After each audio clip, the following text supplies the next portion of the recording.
চার প্রক্রিয়া সম্পর্কিত গুরুত্বপূর্ণ আমরা এখানে দুটি প্রশ্ন তুলেছি, তার মধ্যে একটি সমাধান করবো। এগুলো হচ্ছে একই রকম অঙ্ক, তো আমরা বড় অঙ্কটাই করাবো এবং ছোট অঙ্কটা বাচ্চারা যাতে নিচে প্র্যাকটিস করতে পারে সেই উদ্দেশ্যে হচ্ছে প্রশ্নটি লেখা।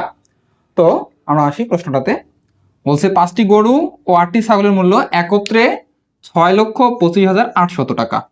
একটি ছাগলের মূল্য 17,600 টাকা হলে একটি গরুর মূল্য কত? এখন এইখানে যে মূল্যটা আছে, এখানে এই যে 6,25,800, এখানে কি আছে? 5টা গরুরও মূল্য আছে, আবার 8টি ছাগলেরও মূল্য আছে। তো ওরা ক্লু হিসেবে কি দিচ্ছে দেখেন, বলছে একটা ছাগলের মূল্য 17,600। এখন ওরা বলছে একটা গরুর মূল্য কত। যেহেতু এগুলো চার প্রক্রিয়া সম্পর্কিত, তার মানে বেশিরভাগই গুণ ভাগ, এটা কিন্তু বাচ্চাদেরকে জানতেই হবে। এরপরে এখানে বলছে 12টি কলা ও 8টি পেঁপের মূল্য একত্রে 616 টাকা। একটি কলার মূল্য 8 টাকা হলে একটি পেঁপের মূল্য কত? একই সিস্টেম অঙ্ক। এখানে দেখেন কলা আর পেঁপের মূল্য একসাথে আছে, কিন্তু ক্লু হিসেবে কি দিছে? এই যে একটি কলার মূল্য দিছে ওরা 8 টাকা। আচ্ছা, তাহলে আমরা এখান থেকে আসি, এটা প্রশ্ন আমরা করাই দেবো, এটা যাতে বাচ্চারা নিজে প্র্যাকটিস করতে পারে। আচ্ছা, এখন এখানে দেখেন একটা ছাগলের মূল্য হচ্ছে 17,600। তাহলে এখন আমাকে কয়টা ছাগলের মূল্য বের করতে হবে? এই যেহেতু এই প্রশ্নে বলছে 5টা গরু আর 8টা ছাগলের মূল্য একসাথে আছে, তার মানে আমি এখন এই যে একটা ছাগলের মূল্য যেহেতু দেওয়া আছে, এখান থেকে 8টা ছাগলের মূল্য বের করব। মনে করেন আমার এটা একটা গোয়াল ঘর, এখানে গরু আছে 5টা আর ছাগল আছে 8টা। 4, 5, 6, 7, 8। এখন আমি যদি কি করি, এখানে একটা ছাগলের মূল্য থেকে 8টা ছাগলের মূল্য বের করে এটা বাদ দেই, তাহলে আমার কি শুধু এখানে পড়ে থাকবে 5টা গরুর মূল্য পড়ে থাকবে, তাই না?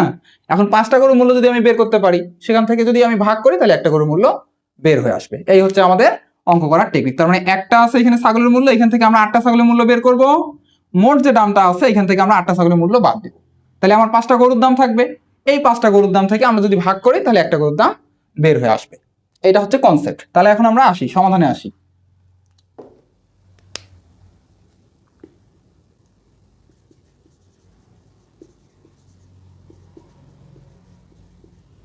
তাহলে দেওয়া আছে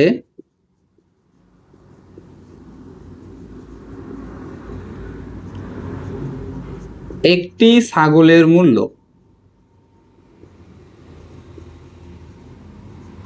কত টাকা? এই যে 17,600।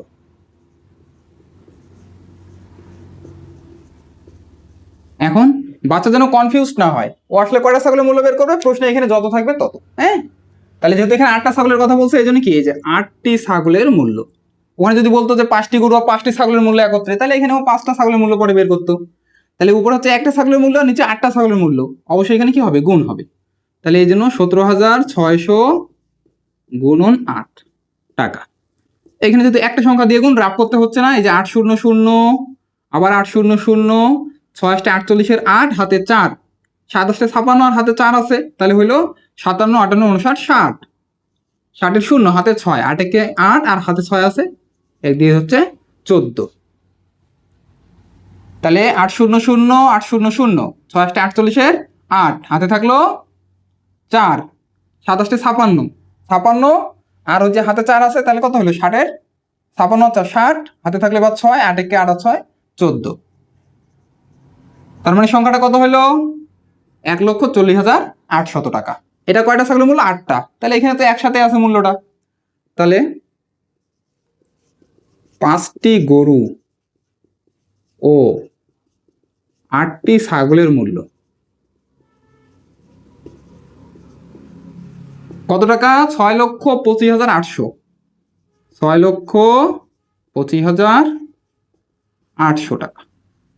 তাহলে এই যে 8টা ছাগলের মূল্য আমরা বের করলাম, তাহলে এখানে যে 8টি ছাগলের মূল্য, এটা এখন আমি কি করবো? বাদ দেবো। হ্যাঁ, তার মানে কত আসছে এখানে? 1,40,800 টাকা। তাহলে বলেন 5টা গরু 8টা ছাগলের মূল্য একসাথে ছিল, এখন আমরা 8টা ছাগলের মূল্য বাদ দিচ্ছি, তাহলে শুধু 5টা কিসের দাম থাকলো? এখানে গরুর দাম থাকলো। তাহলে 5টি গরুর মূল্য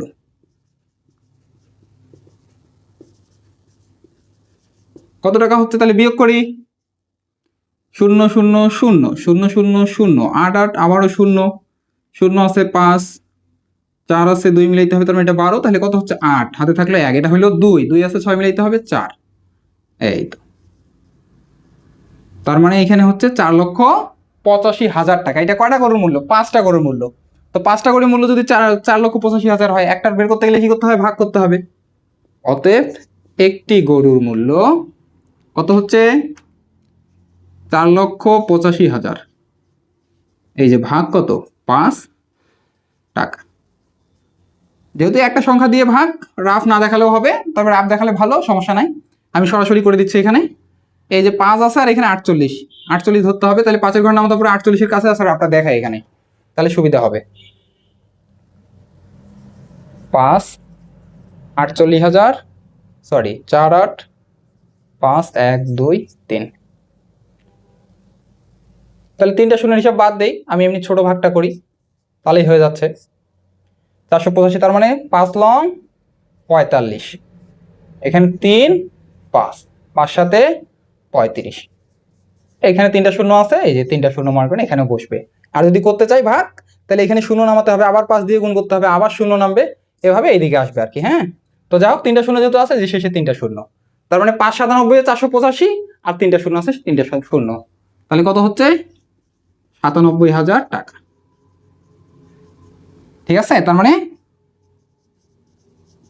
একটি গরুর মূল্য কত?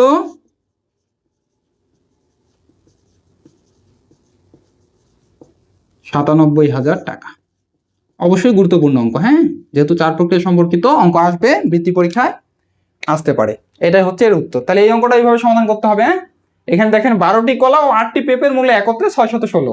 তাহলে একটা কলার মূল্য দিছে, তাহলে বাচ্চা প্রথমে কয়টা কলার মূল্য বের করবে? এই যে 8টা কলা, এখানে যেহেতু 12টা কলা আছে আর 8টা পেঁপে একসাথে আছে, তাহলে একটা কলার মূল্য আছে, ওরা 12টা কলার মূল্য আগে বের করবে। তারপর 12টা কলার 8টা পেঁপের মূল্য এরকম একসাথে লিখবে, লিখে 12টা কলার যে মূল্য বের হবে এখান থেকে বাদ দিবে, তখন 8টা পেঁপের মূল্য থাকবে। তাহলে 8টা পেঁপের মূল্য থেকে যদি কি করে 8 দ্বারা ভাগ করে, একটা পেঁপের মূল্য বের হয়ে আসবে। তাহলে এই অঙ্কটা সমাধান করে আপনারা পারলে উত্তরটা জানাবেন। হ্যাঁ, ধন্যবাদ।